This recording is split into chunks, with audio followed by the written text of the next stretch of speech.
Chicken biryani দেয়া হবে স্কুলের মিড ডে মিলে। হ্যাঁ, ঠিকই শুনেছেন। এখন বাচ্চারা স্কুলে যাবে এবং প্রতি সপ্তাহে একবার করে চিকেন বিরিয়ানি পাবে। তবে এটা আমাদের পশ্চিমবঙ্গের জন্য নয়, এটা শুধুমাত্রই থালাপতি বিজয়ের রাজ্যে, অর্থাৎ দক্ষিণ ভারতের তামিলনাড়ু রাজ্যে। থালাপতি বিজয় এটা ঘোষণা করে দিয়েছেন খুবই শিগগিরই তাদের রাজ্যে প্রত্যেকটি সরকারি স্কুলে এখন থেকে বিরিয়ানি দেওয়া হবে। এমনিতেও তো এই ৩ মাসের মধ্যে থালাপতি বিজয়ের সরকার যা যা পরিবর্তন এনেছে তার রাজ্যে সেসব গুণে শেষ করা যাবে না। ওখানে বাচ্চা জন্মানোর সাথে সাথেই বাচ্চাকে সোনার আংটি দেওয়া হয়। যে সমস্ত বাচ্চারা পড়ালেখায় খুবই ভালো, তাদের পড়াশুনোর সমস্ত খরচ তিনি নিয়ে রেখেছেন। যে সমস্ত বাচ্চারা পিছিয়ে পড়া শ্রেণীর বা খুবই দরিদ্র, তাদের প্রত্যেককেই জোরপূর্বক স্কুলে ভর্তি করিয়েছেন। সত্যি এই মানুষটি যুব সমাজের জন্য যা করেছে, এক শিক্ষিত সমাজ তৈরি করার জন্য যা করেছেন তা বরদান সমতুল্য।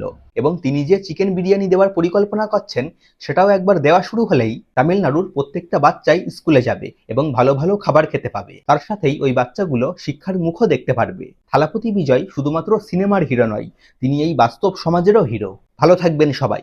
জয় হিন্দ, জয় ভারত।